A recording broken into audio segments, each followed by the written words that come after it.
12ஆம் வகுப்பு கணிதம் அலகு 6 வெக்டர் இயற்கணிதத்தின் பயன்பாடுகள் பயிற்சி 6.1 13ஆம் கணக்கு பார்க்கலாம்.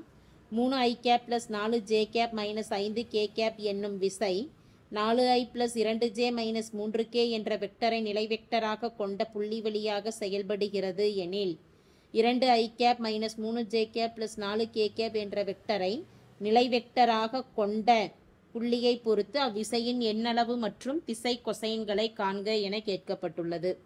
வினாவில் கொடுக்கப்பட்டிருக்கக்கூடிய விசையின் மதிப்பானது F வெக்டார் என்பது 3i gap + 4j gap - 5k gap ஆகும். 4i + 2j - 3k என்ற வெக்டரை நிலை வெக்டராக கொண்ட, அப்ப நிலை வெக்டராக உடைய வெக்டரை நம்ம என்னன்னு எடுப்போம்னா OBன்னு எடுக்கணும். நிலை வெக்டராக உள்ளத OBன்னும் எந்த வெக்டரை பொறுத்துன்னு கொடுக்கப்பட்டிருக்கோ அந்த வெக்டரை OA வெக்டார்னு எடுக்கணும். OA வெக்டார் என்பது 2i - 3j + 4k. நிலை வெக்டாருங்கிறத எப்படி எடுக்கலாம்? OB vector. OB வெக்டார் ஆனது 4i + 2j - 3k ஆகும். இதுல இருந்து R வெக்டாரின் மதிப்பு கணக்கிடலாம். R வெக்டார் என்பது AB வெக்டார். அப்போ OB வெக்டார் - OA வெக்டார்னு குறிப்பிடலாம். OB வெக்டாரின் மதிப்பானது 4i + 2j - 3k. O vector ஆனது 2i - 3j + 4k.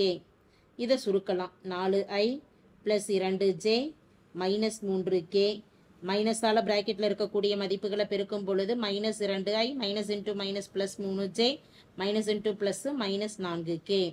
4i - 2i இன் மதிப்பானது 2i, 2j + 3j வின் மதிப்பானது 5j, -3 - 4 எனும் பொழுது -7k.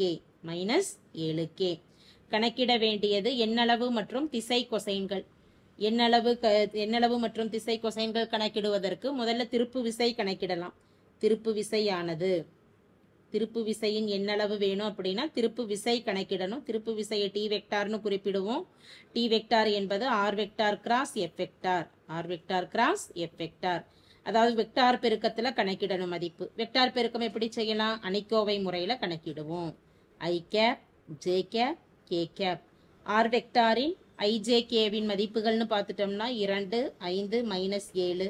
F வெக்டார் என்ற விசையானது ijk வின் மதிப்புகள் 3, 4, -5. இதை சுருக்கலாம். முதல் மதிப்பு i கேப் இருக்கு. i கேபின் மதிப்புங்கிறப்ப முதல் நிரலும் கேன்சல் ஆகிடும். மீதம் இருக்கக்கூடிய மதிப்பு 5 - 7, 4 -5 பெருக்கலாம். 5 பெருக்கல் -5 -25 + × -, 4 28. அடுத்து -j எனும் பொழுது இரண்டாவது உறுப்புக்கு குறிய மாத்தணும். j இன் மதிப்பு எனும் பொழுது முதல் வெக்டாரும் இரண்டாம் நிறையும் கேன்சல், முதல் நிறையும் இரண்டாவது நிரலும் கேன்சல் ஆயிடுச்சுன்னா 2 - 7, 3 -5 பெருக்கணும். 2 பெருக்கல் -5 -10 + × -21. -21ங்கிறப்ப இரண்டாவது உறுப்புக்கு குறிய மாத்துவோம் +21. அடுத்து k கேப். முதல் நிறையும் மூன்றாம் நிரலும் கேன்சல் ஆக போக 2 பெருக்கல் 4 8. அடுத்த கிராஸ்ல 3 பெருக்கல் 5 மதிப்பு 15 -15.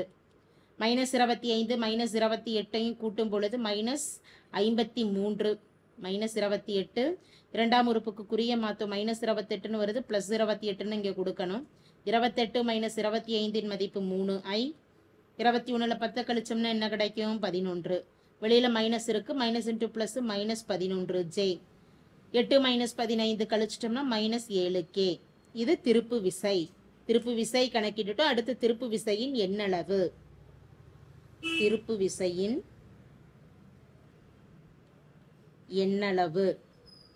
எண்ணளவு அப்படின்னா மட்டு மதிப்பு கணக்கிடலாம். எண்ணளவு 6ன்னு குறிப்பிடுவோம். எனவே R என்பது |3i - 11j - 7k. மட்டு மதிப்பு எப்படி கணக்கிடலாம்? ijk வின் மதிப்புகளை வர்க்கப்படுத்தி கூட்டணும். √ மதிப்பு 3² + j இன் மதிப்பு -11², அடுத்து -7². 3 வர்க்கப்படுத்தும் பொழுது 9. 11 பெருக்கல் 11 மதிப்பு 121. 7 பெருக்கல் 7 மதிப்பு 49. 121 + 9 மதிப்பு 130. 130 + 49 179. வர்க்கமூலத்தில் 179. இனி திருப்பு விசையின் திசை கொசைன்கள் எடுத்து கணக்கிடணும். திருப்பு விசையின் திசை கொசைன்கள். திசை கொசைன்கள் கணக்கிடுவதற்கான நிபந்தனை x/r, y/r, z/r. x/z என்பது ijk ஓட பெருக்கப்பட்டிருக்கக்கூடிய மதிப்புகள், r என்பது எண்ணளவு. எனவே r வெக்டார்ல இருக்கக்கூடிய x இன் மதிப்பானது 3, அதாவது கணக்கிட்டு இருக்கக்கூடிய திருப்பு விசையில் இருக்கக்கூடிய x இன் மதிப்பானது 3/r இன் மதிப்பு √179, அடுத்து -11/√179, திருப்பு விசையில் இருக்கக்கூடிய k இன் மதிப்பு -7/√179 என்பது திருப்பு விசையின் திசை கொசைன் மதிப்பு ஆகும். தேங்க்யூ.